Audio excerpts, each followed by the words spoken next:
This is a beautiful old sideboard, and the hand-painted decoration on the cupboard doors is lovely.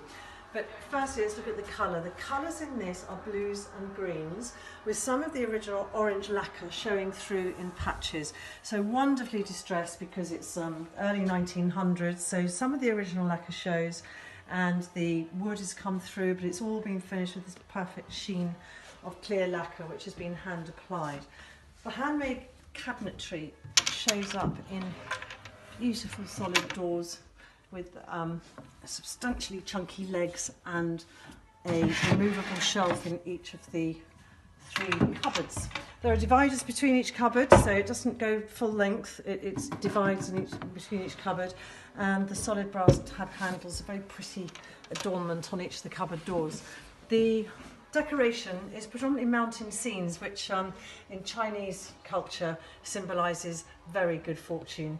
And then along the bottom we've got the 4 flowers of the seasons, which is the bamboo, the chrysanthemum, the blossom and the peonies, which are a symbol of wealth and good fortune as well. So it's actually a very fortunate cabinet.